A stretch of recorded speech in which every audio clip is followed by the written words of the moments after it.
So out of the films that I've seen with Peter Berg directing and Mark Wahlberg starring, I've really liked those films. Deepwater Horizon and Patriots Day I've found to be very enjoyable films. I didn't see Lone Survivor, so I don't have much to say about that movie, but I've heard good things about it. So I was really interested in seeing this movie with this combination of this director and star coming together for a very straightforward action movie. What I was looking forward to, of this escort movie, getting somebody from point A to point B and not have the plot be overly complicated. And I was also really interested in seeing Iko Wise. I believe that's how you say his name. I probably butchered that, but I love the Raid movies, and being a martial artist, I always like seeing a martial arts star making their jump into American cinema. I believe this is his first American film. I could be wrong, but I was very interested in seeing what he was going to bring to the table in this movie. First off, I will say that I thought the opening of this movie was great. It was very well structured. It had some fantastic tension, and had the whole movie been like its opening sequence,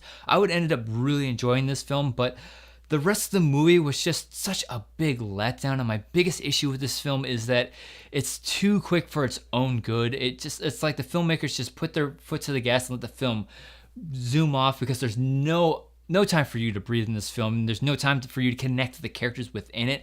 And so when things end up happening during the action sequences and certain characters don't make it out of the scene, you really don't care about any of them, and you don't care about anything that's happening because you're never allowed any time to connect with the characters. And the editing was just so noticeable in a bad way, and it was just so jarring and off-putting. And at some points I actually started counting down in my head like 3, 2, 1, and I literally predict the cuts. Even in simple dialogue scenes, the editing was just so quick, and it felt like they were just trying to speed through scenes just to get to the action sequences. And I kind of felt like if everybody just talked really fast, it would make them seem smarter and witty, and it didn't do that for me. And it was just so badly constructed and so poorly edited that it was just such a turnoff. Also, the writing in this movie was very subpar. There's several subplots that never really come to pay off, and the dialogue I felt was very lazy. And I know it's a rated R film, and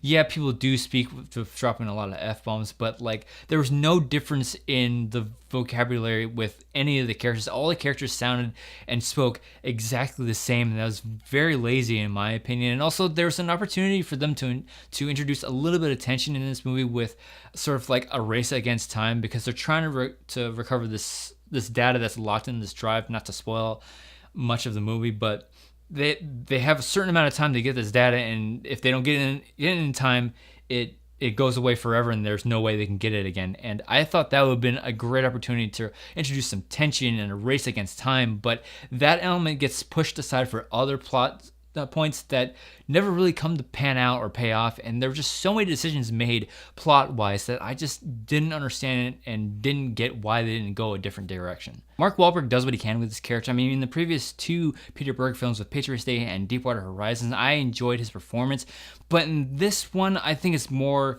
the writing than his performance. I mean, this character is just straight up not likable. He's so in your face a lot of the time, and he doesn't really answer to anybody, and he doesn't have any redeeming qualities about him, and there's nothing about him that makes you want to root for him. And they do try to explain that he has a personality disorder in this opening montage at the beginning of the film, and when this character has nothing going on for him that you root for him, he just comes off as a complete ass, and he's just always in everybody's face. And that's really tribute to the writing of this film, and not so much Mark Wahlberg, because he's really talented. It's just he doesn't have a whole lot to work with. And aside from the quick pacing and the editing of this film, what I was disappointed most with was the action, and more specifically how it was directed. I mean, it was just, there's too many jump cuts, way too much shaky cam that I couldn't see what was going on. And when you have a talent like Iko Wise, again, I don't know if I'm pronouncing that right, I'm just sitting back thinking, why would you shoot it this way? Why don't you just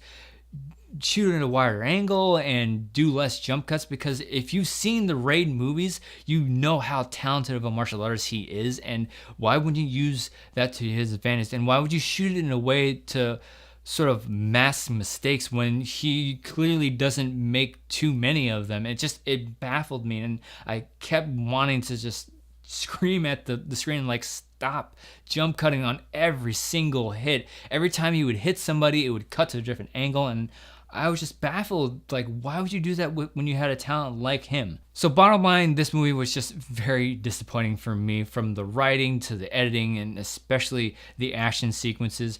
There are some parts of this movie where you can find enjoyment out of it, especially in the first like 15 minutes of the movie. I thought that was really well done, but from then on, again, it's just a big letdown. And the more I talk about this film, the more I dislike it. So I'm giving Mile 22 1.5 out of 5 stars.